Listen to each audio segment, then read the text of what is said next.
నమస్తే, welcome to BCN news. నా పేరు మానస. ముందుగా ముఖ్యాంశాలు.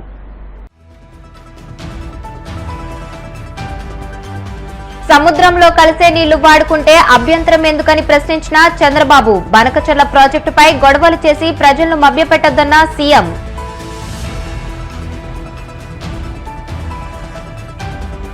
శవ రాజకీయాలు చేయడంలో జగన్ దిట్ట అన్న హోంమంత్రి అనిత. ఈ సంవత్సర కాలంలో చంపడం, పరామర్శ చేయడమే అజెండాగా పెట్టుకున్నారని వ్యాఖ్య.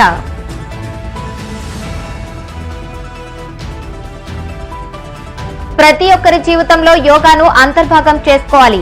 పిలుపునిచ్చిన మంత్రి కందుల దుర్గేష్.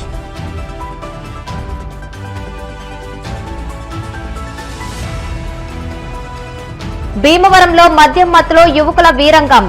కాలేజీ బస్సులో వెళ్తున్న విద్యార్థిపై మూకుమ్మడి దాడి. సముద్రంలో కలిసే నీటి వాడకంపై సమస్య సృష్టించడం ఎంతవరకు సమంజసమని ముఖ్యమంత్రి చంద్రబాబు ప్రశ్నించారు. అమరావతిలోని సచివాలయంలో ఆయన మీడియాతో మాట్లాడుతూ గోదావరిలో నీళ్లను ఇరు రాష్ట్రాలు వాడుకుంటున్నాయని, పోలవరం తప్ప మిగతావన్నీ అనుమతి రాని ప్రాజెక్టులేనని చెప్పారు. మనం కొట్లాడుకుంటే ఎవరికి లాభమని, కృష్ణాలో తక్కువ నీటిపై గొడవ పడితే లాభం లేదని, కొత్త ట్రైబ్యునల్ వచ్చాక కేటాయింపుల మేరకు ముందుకెళ్లాలని చెప్పారు. దేవాదుల, కల్వకుర్తి తాను ప్రారంభించిన ప్రాజెక్టులేనని, కాళేశ్వరం ప్రాజెక్టును తాను ఎప్పుడూ అభ్యంతరం చెప్పలేదని గుర్తు చేశారు. ప్రారంభించిన ప్రాజెక్టులన్నీ నిర్మించుకోమని చెప్తున్నానని, వాళ్లు ప్రాజెక్టులు నిర్మించుకుంటే తానేమీ అడ్డు చెప్పనని ఆయన స్పష్టం చేశారు. ఆదాయం రాకూడదు, రాష్ట్రంలో ఏ పని జరగకూడదు, ఏ ప్రాజెక్టు కట్టకూడదు, కడితే పేరు వస్తుంది. కాబట్టి మీరు లాస్ట్ టైం చూశారు, నేను ఎన్నోసార్లు చెప్పాను మీకు. హైదరాబాద్ నగరం నేను చేశాను. తర్వాత వచ్చిన రాజశేఖర రెడ్డి వచ్చాడు. ఆ తర్వాత కొన్ని ప్రాజెక్టులు నిలిపేశాడు. కానీ హైటెక్ సిటీ కూల్చేసి ఎయిర్పోర్టు ఏది రానియకుండా చేసి ఉంటారు అనుకోండి, ఏమేంటిది? మళ్ళీ తర్వాత వచ్చే వాళ్ళకు ఇలాంటి ఊపు వచ్చి ఉండేదా? ఆ రోజు ఎందుకు భయపడ్డాడు? ప్రజలను చూసి భయపడ్డాడు. ఒకవేళ కానీ దానికి అడ్డుపడితే ప్రజలు వ్యతిరేకం అవుతారని భయపడ్డాడు. ఇప్పుడు ఏం జరిగింది ఇక్కడ? అమరావతి దగ్గర నుంచి, పోలవరం దగ్గర నుంచి నేను వచ్చాను. అతను చేసిన పనులు కూడా నేను క్యాన్సిల్ చేశాను. దాన్ని కరెక్ట్ చేసి, మాడిఫై చేసి, ప్రజాహితం కోసం ముందు తీసుకుపోతాం. ఇష్ట ప్రకారం ఏదైనా మాట్లాడచ్చు, అప్పులు చేయడం కాదు. ఏది కూడా కాషియస్గా ఉన్నాం. ఈరోజు గవర్నమెంట్ ఆఫ్ ఇండియా ఇక్కడ ఒక 15,000 కోట్లు, అమరావతికి ఒక 11,500 12,500 కోట్లు, ఇది పోలవరానికి, అక్కడ స్టీల్ ప్లాంట్కి 11,500 కోట్లు. ఈ డబ్బులు ఇచ్చారు కాబట్టి ఆక్సిజన్ మారిగా పనిచేసి కొన్ని పనులు అవుతున్నాయి. చేసిన తర్వాత ఆదాయం రావాలంటే 1 or 2 years పడుతుంది. ఈ సంవత్సరం చేసిన పనుల వల్ల ఆ సంవత్సరం ఆదాయం రాదు. జిఎస్టీపీ పెరుగుతా వస్తే నెక్స్ట్ కొనుగోలు శక్తి పెరిగితే జిఎస్టీ పెరుగుతుంది. నేను చాలాసార్లు చెప్పాను, ఇప్పుడు కూడా చెప్తున్నాను. గోదావరి నదిలో నీళ్లు ఉన్నాయి. ఆ నీళ్లు అటు తెలంగాణ ఉపయోగించుకుంటుంది, ఇప్పుడు ఆంధ్రప్రదేశ్ ఉపయోగించుకుంటా ఉంది. పోలవరం తప్ప అక్కడవన్నీ కూడా ఇంకా పర్మిషన్ రాని ప్రాజెక్టులే నాకు తెలిసినంత వరకు. పోలవరం బైఫర్కేషన్ యాక్ట్లో భాగం అది. ఇక్కడవన్నీ కూడా మనం చూసిన తర్వాత ఎక్కడెక్కడ ఉండే లిఫ్ట్ ఇరిగేషన్లు కానీ, అక్కడ ఉండే లిఫ్ట్ ఇరిగేషన్లు కానీ, అన్ని ప్రాజెక్టులు కూడా వాటర్ ఉంది, వాళ్ళు పైన కడుతున్నారు.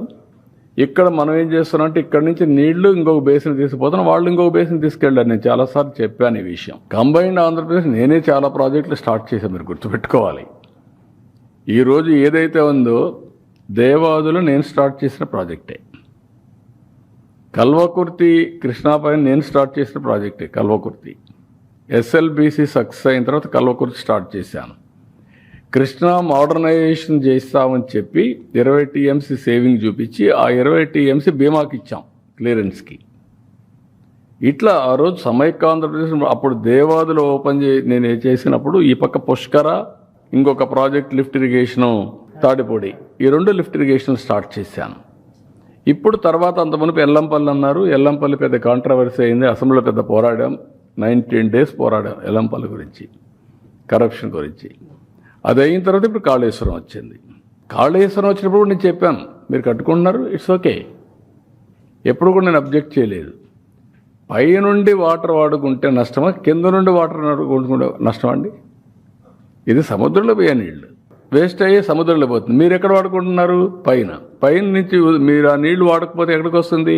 వీడికి వస్తుంది. ఎవరన్నా రైజ్ చేస్తే ఆ పాయింట్ రైజ్ చేస్తారు. నేను ఎప్పుడు రైజ్ చేయను. తెలంగాణ కానీ ఆంధ్ర కానీ తెలుగు కమ్యూనిటీ. ఎందుకు మనం ఇష్యూస్ చేసుకుంటున్నాం?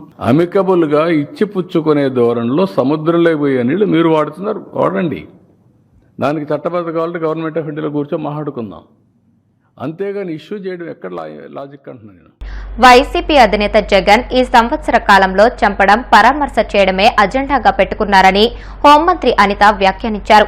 పల్నాడు జిల్లాలో జగన్ పర్యటనపై ఆమె స్పందించారు. నేరస్తుడు రాజకీయ ముసుగులో ఉంటే ఎలా ఉంటుందో కల్లారా చూస్తున్నామని అన్నారు.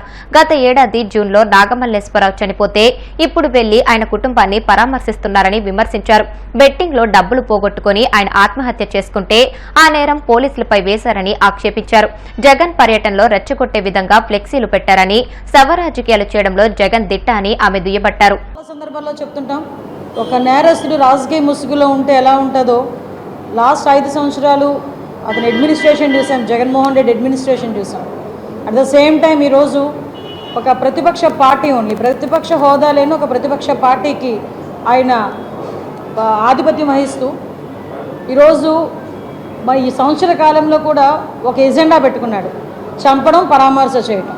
ఇదే ఒక ఎజెండాగా తను తీసుకొని ఈ సంవత్సర కాలంలోని కూడా రాష్ట్ర ప్రభుత్వంలో, ముఖ్యంగా మన ఆంధ్రప్రదేశ్ రాష్ట్రంలో శాంతి భద్రతల మీద విఘాతం కలిగించాలని చెప్పి ఒక కుట్రపూరితంగా పనిచేయడం అనేది మనం చూస్తున్నాం.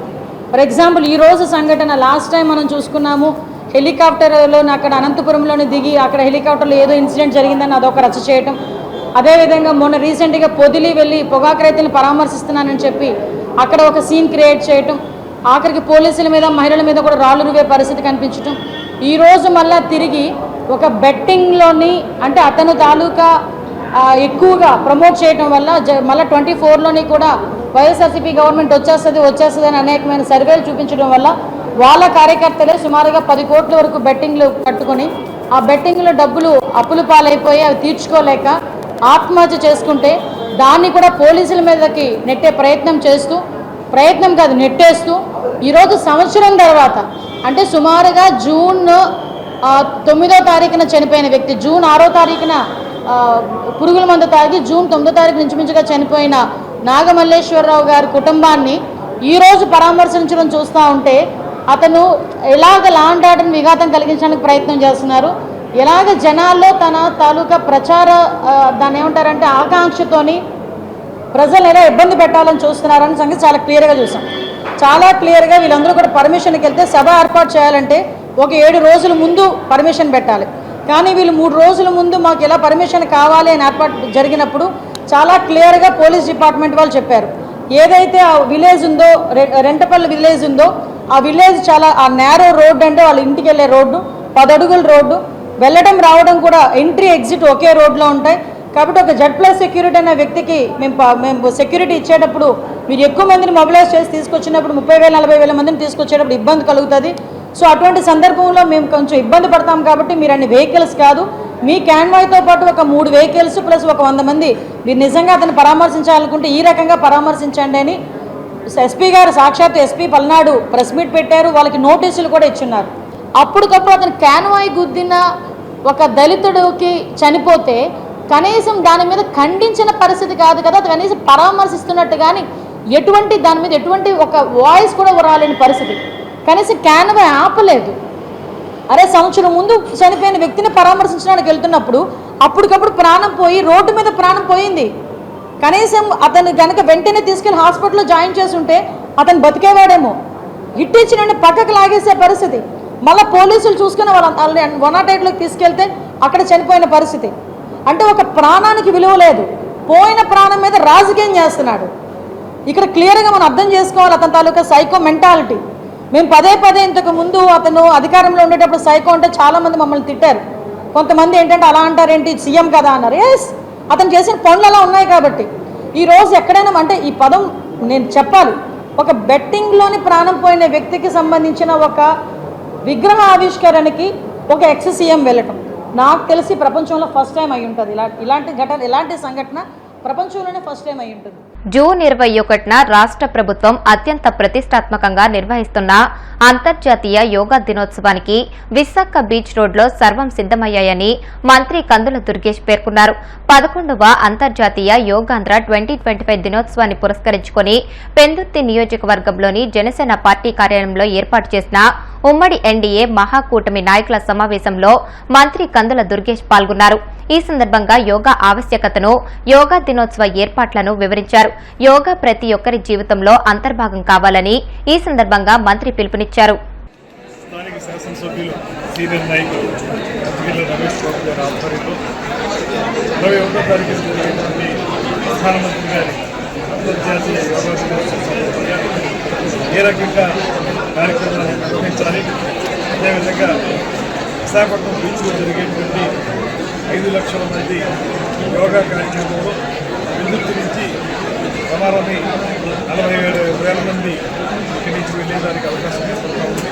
వాళ్ళందరినీ ఏ రకంగా సమీకరించుకోవాలి, ఏ బస్సుల్లో ఏ సమయానికి బయలుదేరాలి, ఎంత క్రమశిక్షణతో సమయానికి అక్కడ ఉండి ఆ కార్యక్రమంలో పాల్గొంచుకోవాలి, దాని మీద వారి ఆధ్వర్యంలో డిపార్ట్మెంట్కి చెందిన వారు, అఫీషియల్స్, అదేవిధంగా రాజకీయ పార్టీలు, తెలుగుదేశం, జనసేన పార్టీ, జనతా పార్టీ నాయకులు, కార్యకర్తలు అందరూ కలిసి కూర్చొని చర్చించుకోవడం జరిగింది. అదంతా కూడా ఒక స్మూత్గా ఈ కార్యక్రమం జరగాలని ఆలోచన సజావుగా అందరూ కూడా అనుకున్న లక్ష్యాన్ని చేరుకునే విధంగా సమావేశం జరుగుతుంది. మంచి నిర్ణయాలు తీసుకుంటూ ముఖ్యమంత్రి, ఉప ముఖ్యమంత్రి ఏదైతే ఈ రాష్ట్రాన్ని పర్యాటక అభివృద్ధిలో అగ్రగామిగా నిలపాలన్న వారి ఆలోచనలకు అనుగుణంగా మీరు చేస్తున్న ప్రయాణం అమోఘం, అద్భుతం.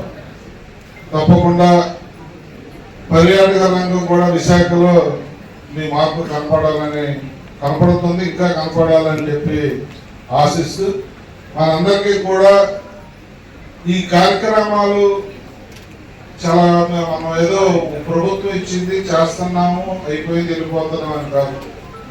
ప్రతి కార్యక్రమానికి ఒక అర్థం, పరమార్థం ఉంటుంది. అన్ని ఇంటర్లింక్స్. ఒక ప్రధానమంత్రిని మనం మెప్పించగలిగితే ప్రధానమంత్రి ఆశీస్సులు ఈ రాష్ట్రం మీద కానీ ఈ ప్రాంతం మీద కానీ మెండుగా ఉంటాయి. దానికోసం మనందరం తపన పడాలి. అంటే ఏదన్నా కొన్ని ఇండస్ట్రీస్ వచ్చినా, పర్యాటక రంగం అభివృద్ధి చెందినా, ఏమొచ్చినా ఉద్యోగ ఉపాధి అవకాశాలు వస్తాయి. అవి ఎవరికి వస్తాయంటే మన బిడ్డలకు వస్తాయి. దయచేసి ఇదంతా కూడా ఒక అభివృద్ధి వైపు పరుగులు తీయడానికి, అవకాశాలను అందిపుచ్చుకోవడానికి, మన బిడ్డల భవిష్యత్తు, ఉద్యోగ ఉపాధి అవకాశాలు ఈ యోగా ద్వారా మీకు ఆరోగ్య భద్రత ఇవ్వాలన్న తలంపుతో గౌరవ ముఖ్యమంత్రి గారు, ఉప ముఖ్యమంత్రి గారు, ఇలాంటి మంత్రులందరూ కూడా ఇన్వాల్వ్ చేస్తున్న కార్యక్రమం. మరొకసారి ఇది కింద వరకు మీరు తీసుకెళ్తారని ఈ మాటలు మీకు చెప్పేది.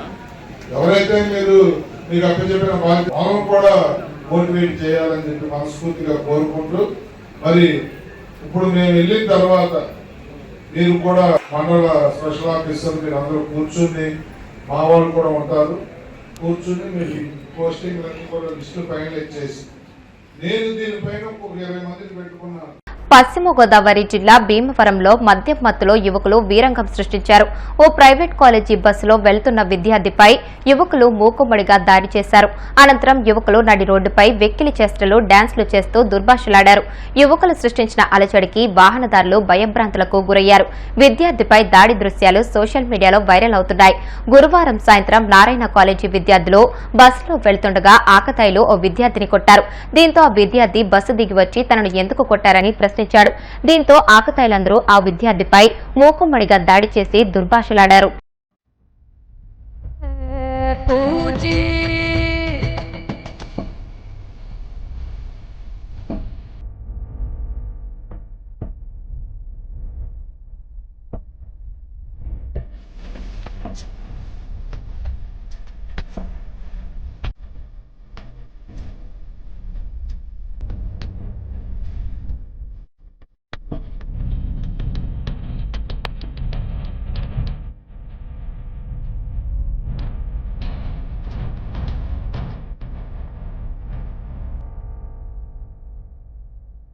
ఇప్పుడు కాసేపు ప్రకటనలు.